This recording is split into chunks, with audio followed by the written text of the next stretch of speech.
Okay, 8:07. In 3 minutes, we will start. Kahit konti lang estudyante. Kahit sa Google Classroom ay tignan nga natin ng update sa Google Classroom.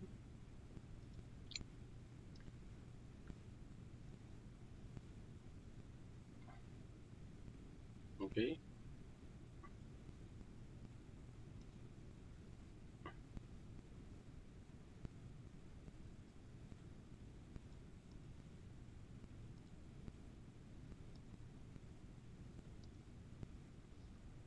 Ang daming missing.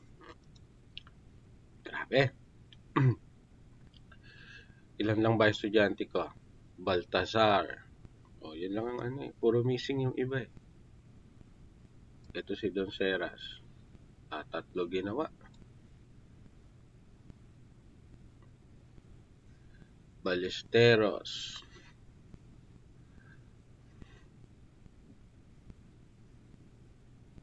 Joshua. Ang dami. Puro missing oh. Rosales. Ito bang mga nakikita nyo ba? Hello? Kita po, sir. Ito bang mga puro missing pumapasok sa ibang klase? Yan, si Rosales. Yan, si Billones. Princess. Cervantes, puro missing oh. Gambol. Naku, gumagambol si Gambol. Sino to? Parani. Parani pala, kompleto. Isa lang pala wala. Sorry.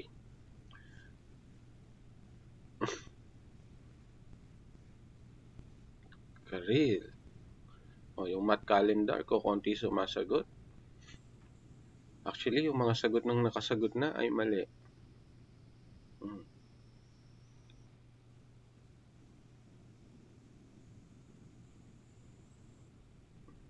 Parang kakunti yan.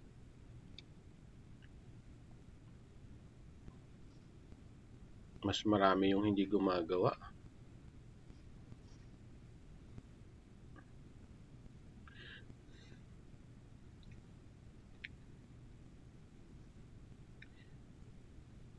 Makikita naman nila yan pag sinilip nila ang recording. So it's 8:10. Let us begin. Be ready with your exercise number 5. Before we begin pala, no? Is there anyone who is ready for the performance task? Meron na bang nag-prepare? Hello? Wala pa. No one is ready yet. Mahaba pa. Baka mamaya, pagdating ng dulo, nakikipag-agawan kayo ng time sa akin mag-discuss, ha? Para mag-performance task. You know already the performance task, right? Yung mga nandito? Apo, sir.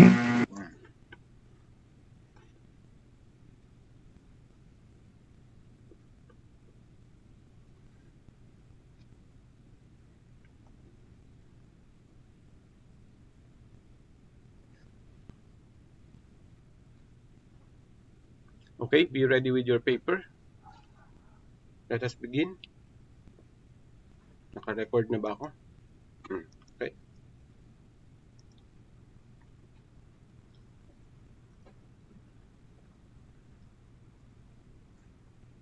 So the properties are the same, no? Only that the formula is different because the center now is at HK. I hope everyone who's present was able to watch the video lesson on ellipse with center at HK. Okay, let us recall. If the major axis is parallel, this time we say parallel to, no? If the center is at origin, we say the major axis is along either the x-axis or the y-axis. But this time, since the center is at HK, we say major axis is parallel to x-axis. or y-axis. Now, what is the equation if the major axis is parallel to the x-axis? We have x minus h squared over a squared plus y minus k squared over b squared equals 1. hk is the center, 2a is the length of the major axis, 2b is the length of the minor axis. We have a squared is equal to b squared plus c squared, alright, where 2c is the length of or the distance between the two foci. Okay. Now, if the major axis is parallel to the y-axis, the equation now becomes x minus h squared over b squared plus y minus k squared over a squared equals 1. The same relationship between a, b, and c, and the same definitions. Alright, let us begin. Do you have any question, by the way, before we start answering the exercise? May question ba? Wala? Okay. Konti ng estudyante ko. Apat? Okay, let's begin. Write the equation of the ellipse in standard form which satisfies the given condition.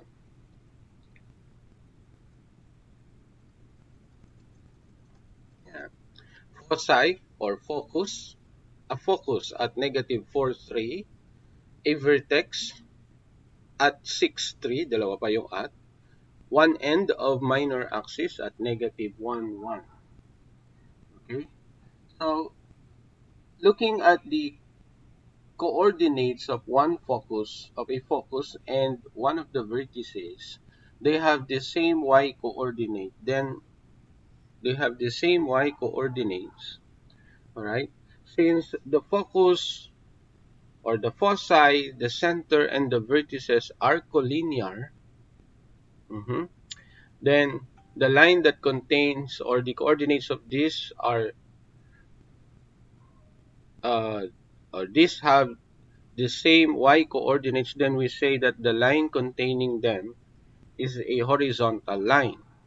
So that means the major axis is parallel to the y-axis. Alright? Now, if it is parallel to, the x-axis, sorry, the same y-coordinate. So, the major axis is parallel to the x-axis. Therefore, we're following the equation x minus h squared over a squared plus y minus k squared over b squared equals 1. Okay lang yan paulit-ulit, no? Para uh, ma-memorize. No? Para hindi natin pinipwersang ma-memorize. Okay? Now, let us begin with the given foci, the given focus. It's at negative 4, 3. Now, if you watch the video lesson, you know that the coordinates of the foci, we have f prime at the uh, left end, no?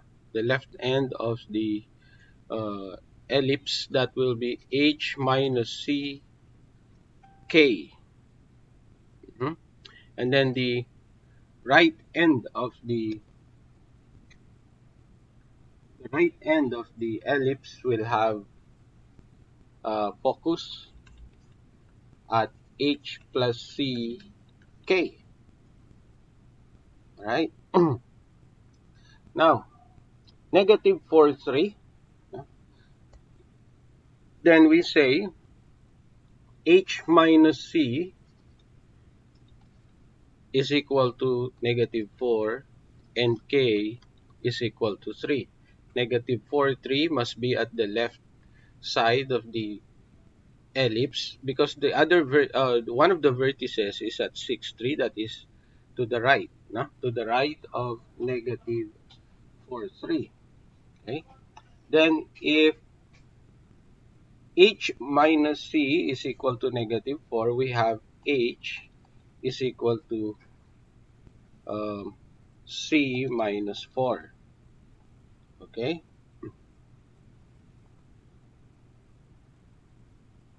then what's next?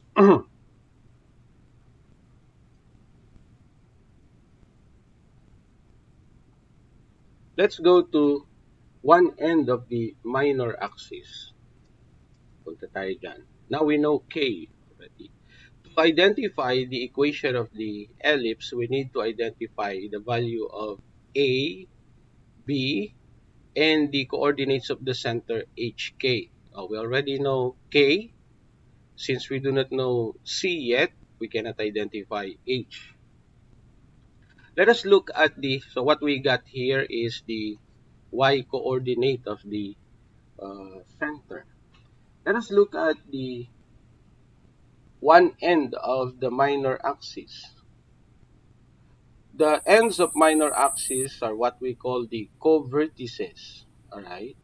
So we have B prime at the bottom part or lower portion or lower part of the ellipse. The coordinates of this is H, K minus B. Tama? And then on the upper portion or part of the ellipse is the other co-vertex. The coordinate of this or the coordinates of this will be um, H K plus B. Okay, I hope you watch the video lesson. No? Negative 1 1. No? Visualizing negative 4 3 a focus, 6 3 a vertex. Negative 1 must be at the lower portion of the ellipse. So we have H K minus B must be at negative 1 negative 1. Okay? So by comparison, we have h is equal to negative 1. Now we already have the coordinates of the center. Okay? In another uh, part, we have k minus b also equal to negative 1. Now we know already the value of k from the focus given, and that is equal to 3. So 3 minus b is equal to negative 1. Then we have 3 plus 1 is equal to b. Then b is equal to 4. Now we know b.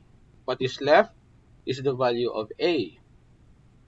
We also have a given vertex, correct? The vertex, if you watch the video lesson again, on the left end of the ellipse, the coordinates of the vertex is h minus ak. On the right end of the ellipse, the coordinates of the vertex is h plus a k. Okay? And 6 3 must be at the right end of the ellipse, so we have h plus a k be equal to 6 3. Okay? So by comparison again, we see that k is equal to 3. So it is consistent with what we got in the given focus. What we're going to utilize here will be h plus a, that is equal to 6. Okay? Then, what do we know? We know that h is negative 1, correct? So negative 1 plus a is equal to 6. Therefore, a is equal to 7. Okay? Now, knowing a, b, and hk, we can now identify the equation of the ellipse. So what will be the equation? It is x minus h, and h is negative 1. Okay, so that will be x minus negative 1, x plus 1 is squared, over a is squared, and a is 7, that will be 49. And then y minus k, and we know that k is equal to 3, so y minus 3 squared over b squared, and b is 4, so we have 16 equal to 1. This is our answer. Using the properties of the ellipse. Do you have any question? Hello? Who got the correct answer? Very good, Marushka. Who else? Very good. Okay. Now, this one is by the book, na? As I call it, because if you watch the video lesson and followed, what word are we going to use? Religiously, the properties of the ellipse. This is what you're going to use, no? But let's go way. As I told you, I've been telling you this since circle and parabola, no? Graphing will help you solve the problem easier or write the equation easier. If we try to visualize these parts of the ellipse, all right, let's say this is the y-axis, the x-axis. What are we given? We are given a foci at, or a focus at negative 4, 3. So we have 1, 2, 3, 4. 1, 2, 3. This is your focus given, no? 4, 3. And then a vertex at 6, 3. So that will be 1, 2, 3, 4, 5, 6. And then that is 6, 3. That is your vertex. Mhm. One end of minor axis at negative 1, negative 1. So this is your minor axis, B prime. Now, to identify the equation of the ellipse, you need to know only, I have mentioned it already, A, B, and HK, the center. Okay? You know that the center is located at the line containing the focus or the foci and the vertex. It is also located at the line containing the co-vertices. It is actually the intersection of the line containing the co-vertices and the vertices.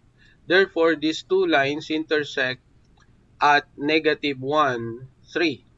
That is your center. And you know that the distance between the center and the vertex is A units. So this must be A units. And how many units is this?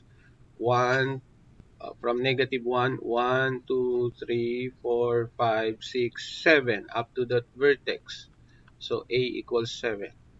Also, you know that the distance between the center and a co-vertex is B units, no? From the discussion in the video lesson. So this is B units. That will be from negative 1 in the y-axis to the center. That's 1, 2, 3, 4. So B is equal to 4. And that easy, you got A, B, and HK. So you write the equation of the ellipse as x plus 1, because that is x minus negative 1, is squared over a squared. And from here, you know na, that the focus given and the vertex is contained by a horizontal line. So a squared is the denominator of x squared. 7 squared is 49, then y minus 3 squared, b is 4, then 16 equals 1. You got the same answer. That easy. Diba? Drawing the graph will make it easier to identify the equation of the ellipse. But, of course, following the properties is also important. No? Next, let's proceed to number 2. Do you have any question? Number 1. Question ba? Wala? Okay. So, let's continue. Center at negative 2, 2. One vertex at negative 2, 6. And one end of minor axis. So, the same given. Hindi lang yung focus, no? Center naman ang given this time. So we already know HK. We only need to know A and B. Now, from here, you just use the idea that the distance between the center and the vertex is a units. Okay. Looking at the coordinates, these two, center, vertex, have the same x coordinates. Therefore, major axis is parallel to the y-axis. Then what of the two equations are we using? X minus h squared over b squared plus y minus k squared over a squared equals 1. Ito yung gagamitin natin. And you know that um, a, the distance between the center and the vertex, so is the distance between the center and the vertex. These have the same x coordinate, then a is equal to the absolute value of x sub 2, no, y sub 2 minus y sub 1, and that is equal to 4. B is the distance between a co-vertex and the center. A co-vertex is at the end of the minor axis, so B is equal to the distance x sub 2, that is 0, minus x sub 1, that is negative 2, and that is equal to 2. So we already have A, B, and HK. Very easily, x plus 2, tama? Because h is negative 2, x minus negative 2. X plus 2 squared over b is 2, so that will be 4, plus y minus 2, that is the y coordinate of the center, is squared over a is squared, and a is 4, so we have 60 equals 1. Any question? I suppose everybody got this correctly. Napakadali lang ng number 2. Na? Also, you can do this by plotting the points, katulad ng ginawa natin dito sa second solution ng problem number 1. Na? Plotting the points, mas madaling gamitin. Okay? Walang question? No question? Wala. Alright. Tignan nga natin sa number 3. Can somebody please dictate your final answer to me? Anyone? Final answer lang. Dictate it to me. Hello? Meron ba may sagot? Yes, Marushka. Will you please dictate your answer? X minus 2 square over 100 plus y minus 5 square over 75 is equal to 1. Okay, this is correct. Very good. Let's see now. We have the coordinates of the foci. We know that the distance between, by the way, let's start first with the orientation of the ellipse. Of course, the two foci are collinear. You see that they have the same y coordinates. If they have the same y coordinates, then they are contained by the line that is parallel to the x-axis. Hence, the major axis is parallel. This is important, no? Knowing to what axis is the major axis parallel to, no? Parang dami kong to na sinabi doon sa sentence na yan. Okay. Yeah. Because this will dictate what of the two equation, or which of the two equations are you going to use. All right. Now, so you're going to use x minus h squared over a squared equation. Huh? Now, going back to the coordinates of the foci, you know that the distance between the foci is given by 2c. And these 2 points have the same y coordinates, therefore the distance will just be given by the absolute value of x sub 2 minus x sub 1. So 2c is equal to 10. Okay? Therefore, c is equal to 5 divided by 2. Next, the major axis is of length 2a, and that is equal to 20. Therefore, a is equal to 10. Correct? Okay? And then you know that the relationship between a, b, and c is that a squared is equal to b squared plus c squared. Then you can get b squared is equal to a squared minus c squared. And that will be 10 squared minus 5 squared. So b squared is equal to 100 minus 25. That is 75. Next, you know that the center is at the midpoint of the vertices or at the midpoint of the foci. Hence, we can get the uh, coordinates of the center HK at the midpoint of the two foci. That will be, what is the formula for midpoint? X sub 1 plus x sub 2 divided by 2, comma, y sub 1 plus y sub 2 divided by 2. And this is negative 3 plus 7, 4 divided by 2, that is 2. 5 plus 5 is 10 divided by 2, that is 5. So the center is at 2, 5. A is 10 and a squared is 100. B squared is 75. The answer given by Maruska is correct. Any question? Number 3, class? Hello. Wala naman. Sige, tuloy natin. Now let's go to part 2. Part 2. Yan, tignan natin.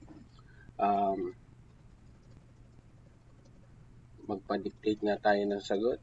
Ano ba mga properties ng ellipse? We have the center, we have the vertices, ano pa? Major axis, of course, co-vertices, minor axis, what else? The coordinates of the foci, what else? The length of LR, latus rectum, and then the coordinates of the ends of LR. 4, huwag na natin kunin yung directrix dyan. Yan na lang yung ating kunin. Okay. Can somebody please dictate to me your answer for number 4? Hello? Yes, Raven. Coordinates of the center. 1, negative 2 po. 1, negative 2, correct. Next, vertices. Yung V prime, 1, negative 7. V prime is 1, negative 7. And V? 1, 3 po. Okay. Kahit magkabaliktad yan. Huwag lang yung mga coordinates. Kahit unahin nyo yung V prime, okay lang yan. Major axis. 10 po. Correct. Next, co-vertices. B prime po. Negative 2, negative 2. Negative 2, negative 2. Correct. And then? 4, negative 2. Okay. Next, minor axis. 6 po. Correct. Foci. F prime po. 1, negative 6. 1, negative 6. Next. 1, 2. 1, 2. Length of LR.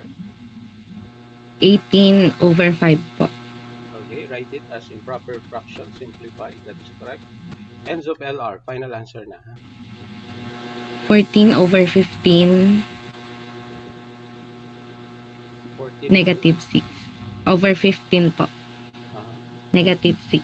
Negative 6. And then? Negative 4 over 5. Negative 4 over 5. Negative 6 po. Negative 6.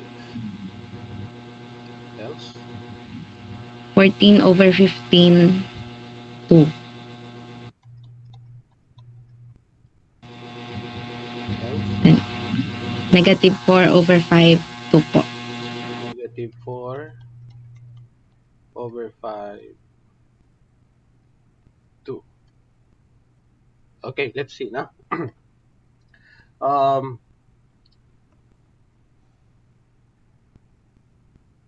Doon tayo sa, before we get all these properties, thank you, Raven. We identify first, no? A, B, and C. No? Since the denominator of y squared is greater, then major axis is parallel to y-axis. Major axis parallel to y-axis. Okay. Then the vertices are contained by a vertical line. So tama yun, no? 1, pareho yung x coordinate. What else do we need to know?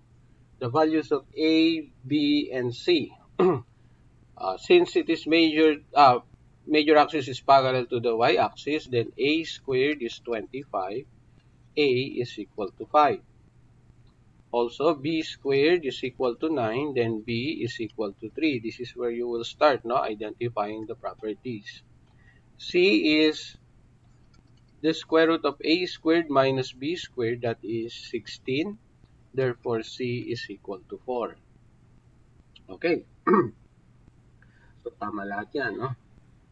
Tama yung 1, 2, 1, 3, 1, negative 7. Major axis is 2A. Tama yan. Co-vertices will be from the center, because the major axis is parallel to y-axis. From the center, add and subtract, no? Add and subtract dun sa x coordinates yung B. So that will be 1 minus 3 and 1 plus 3. Kaya naging negative 2 and then 4. This must have the same y coordinates as the center. Okay. Minor axis is 6. That is equal to 2b. That's correct. And then the foci will be collinear with the vertices. So you're going to add and subtract the value of C dun sa inyong y coordinate ng center. So that is negative 2 plus 4 and negative 2 minus 4. Yeah. Negative 6, positive 2 must have the same x coordinate as the center. Okay? LR is 2b squared over a. B squared is 9 times 2. That will be 18 over a. That is 5. So 18 over 5. Okay? And then the ends of LR must have the same x coordinates as the foci. Tama ba? Pupunta sa kaliwa and then pupunta sa kanan, no? So, dun sa left,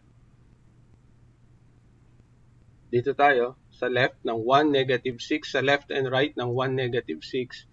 This is, ano yung susubtract, ano i-add natin? That will be, wait lang. B squared over A, no? Add and subtract B squared over A. And what is B squared over A?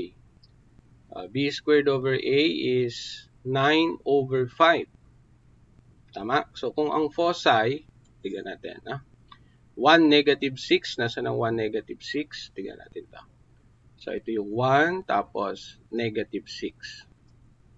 Ito yung point na yan. And then the other one is at 1, 2. So, 1, 2, ito yung isang point ng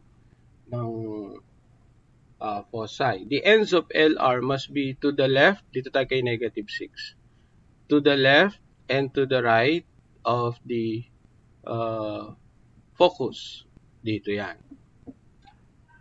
So, dun sa x coordinate, 1, isusubtract natin yung 9 over 5. 1 minus 9 over 5. Doon naman sa right, i-add natin. This will be 1 plus 9 over 5. Correct? So this is 5 times 1 minus 9. That is negative 4 over 5. Tama? Negative 4 over 5. Y coordinate is negative 6. Dito naman, 5 times 1 plus 9. That is 14 over 5 negative 6. Dito tayo, kaliwa at kanan ulit. So, ganun din. Na? 1 minus 9 over 5. 1 minus 9 over 5, still negative 4 over 5 pa rin. Negative 4 over 5. And what is the y coordinate here? 2. Dito naman sa kanan, 1 plus 9 over 5. That will be 14 over 5 ulit. 2. Okay? Okay. O, dito merong 14 over 15. Tama ba, Raven? Dapat 14 over 5, saka 14 over 5. Opo, nagkamali lang po. Okay. So, dito lang. 14 over 5, 2, saka 14 over 5, negative 2. Yung right side yan. Any question from the others? Hello?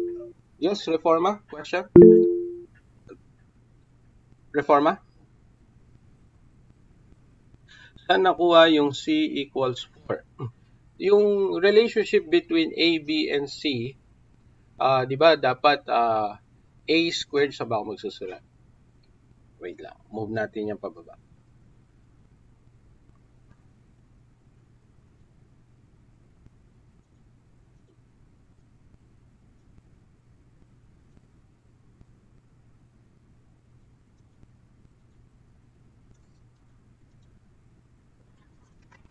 Okay.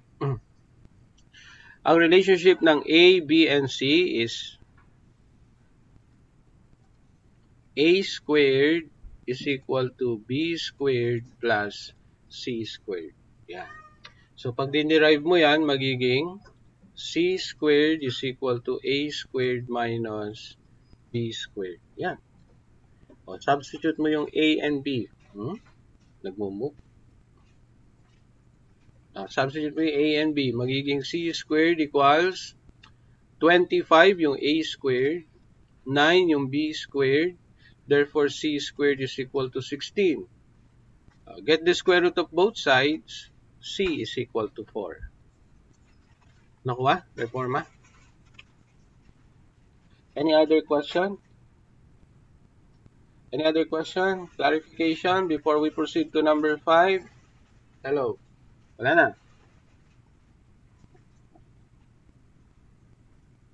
Okay, let's proceed to number 5. Number 5, we have x squared plus y squared plus 6x plus 4y minus 95 equals 0. Curious ako, what was your answer here? Anyone who has an answer here? Hello? Yes, Raven. Did you Sir, ano po? Ang ano ko lang po sir yung equation lang po tsaka po yung center. So hindi mo na inisa-isa yung mga properties? Yung force. Hindi ko po makuha sir.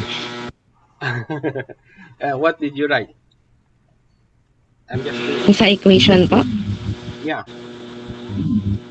Ano po, yung x plus 3 squared po plus y minus 2 squared equals 108 na lang po. X, what is that? Plus 3 squared. Opo. Plus y minus 2 squared. Y minus 2 squared equals 108. Yan na lang po ginawa. And then, sabi mo, meron kang sentence. What did you say? Yung center po. Yung center po. Center. Yun lang po nakuha. Negative 3, 2 po. Negative 3, 2. What else? That's all? Yun lang, sir. Opo. That's all? Mm. Okay, this is correct, no? Pero, um,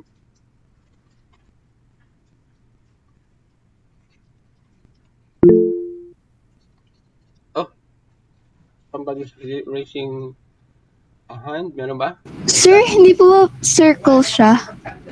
Yeah, Circle po yung magiging kalabasan. yeah. Since the circle is a special type of ellipse.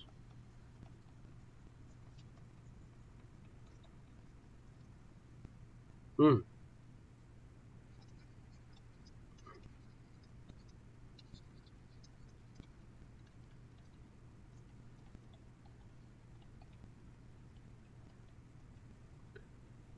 Center at negative 3, 2, and radius is equal to, what is the radius?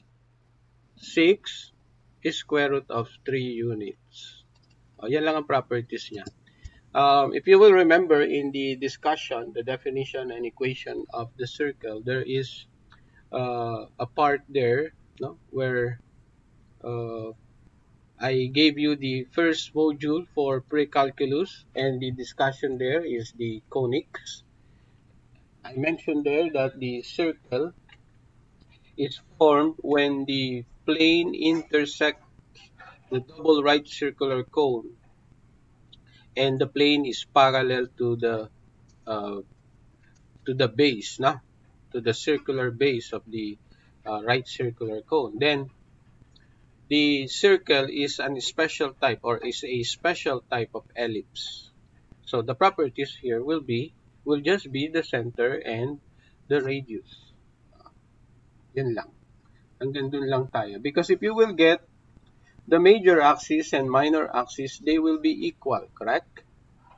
Tama?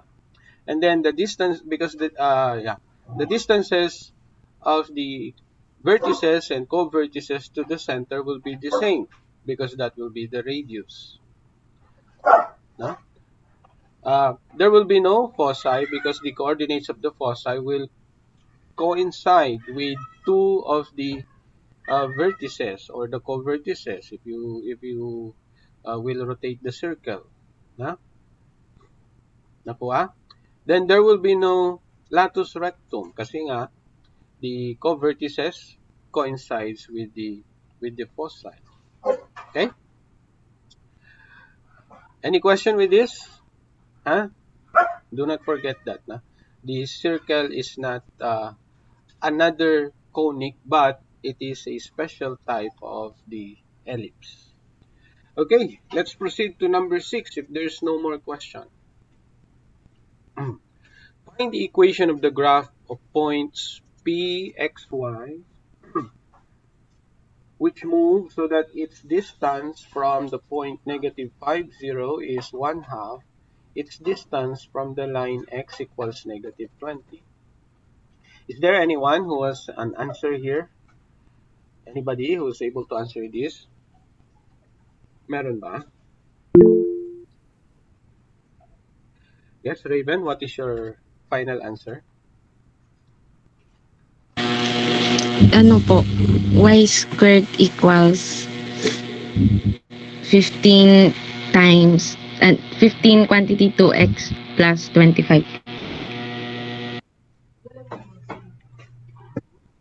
Ganyan? Opo. Okay, tignan natin, no? Tignan natin. So, let's answer this one. Ilang minutes pa ba tayo? 8, wait lang.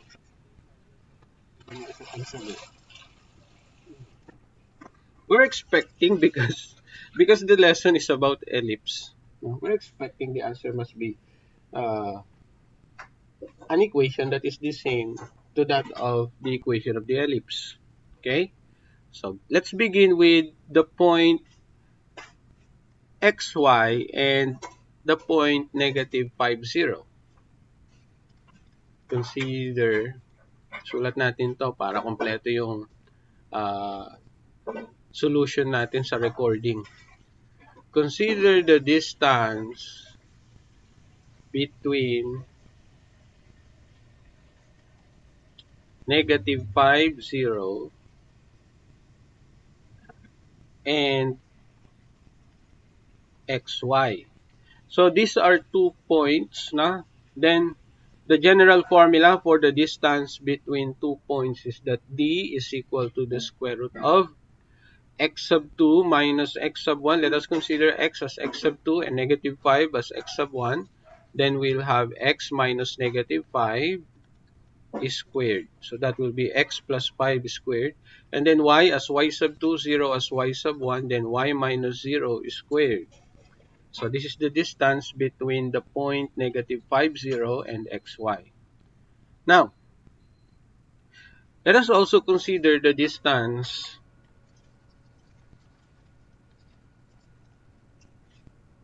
between the point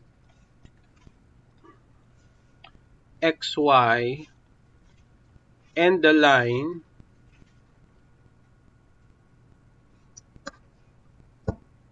x equals 20 or negative 20. So this is the distance between the point and a line. That means if xy is not on the line x equals negative 20, then the distance between these two will just be uh, the distance between the x coordinates. Tama? Because x equals negative 20 is a vertical line. So that means the distance will just be the distance between the x coordinates, and that will be x minus whatever that x will be, no? X minus negative 20.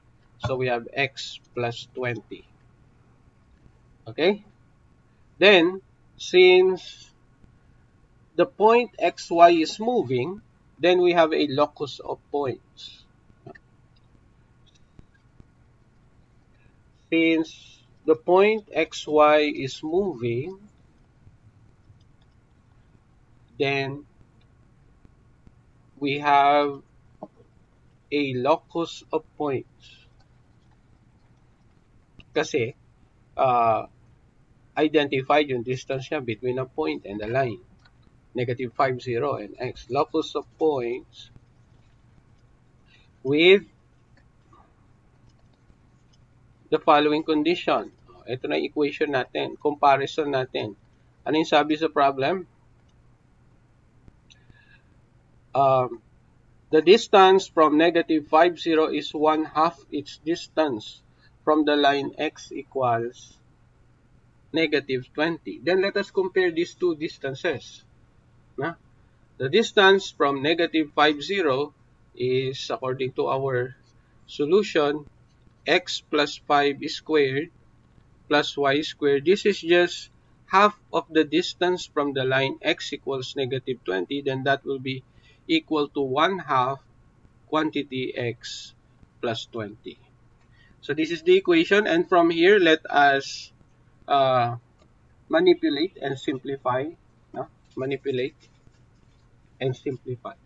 Multiply both sides by 2. We'll get 2 times the square root of x plus 5 squared plus y squared equals x plus 20. Square, wait lang.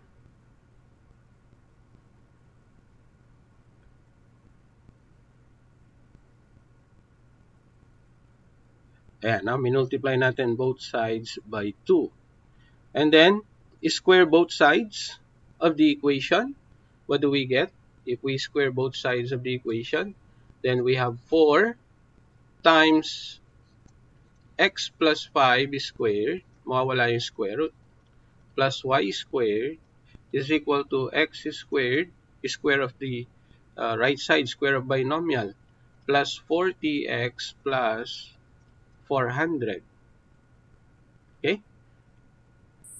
Expand natin yung binomial sa loob ng parenthesis. Then we have 4 times x squared plus 10x plus 25 plus y squared is equal to x squared plus 40x plus 400. Okay? Are you following? Susundan ba? Let us continue. Doon tayo sa next page. We'll have 4x squared plus 40x plus 100 plus 4y squared is equal to x squared plus 40x plus 400. Tama ba? So, cancel yung 40x. Okay, what do we have now? 4x squared minus x squared, that will be 3x squared plus 4y squared equals 400 minus 100. Tama ba? That will be 300. No? And then divide both sides by 300, or all terms by 300. That will be x squared over 100, and then 300 divided by 4, is that 75? Y squared over 75 equal to 1.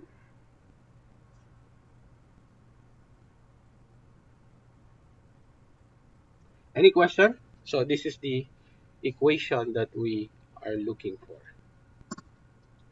Any question, class? We still have 1 minute. Tignan lang natin yung pagkaka-derive natin or pagkaka-simplify natin. Multiply by 2, magiging 2, tapos square both sides, magiging 4, mawawala yung square root, distribute, 4x squared, 40x, 100, okay? And then, combine similar terms, 3x squared plus 4y squared, 400 minus 100, 300. Okay. Any question, class? Sa 9 o'clock. Okay, if there's no more question, I hope next meeting, meron nang naka-ready para sa ating performance task. Check your work and upload your checked exercises again. Okay? Thank you for attending the online class. God bless all of you. Dismiss na tayo. Goodbye. Thank you po, sir. Bye po. Thank you, sir. Thank you po, sir. Thank you.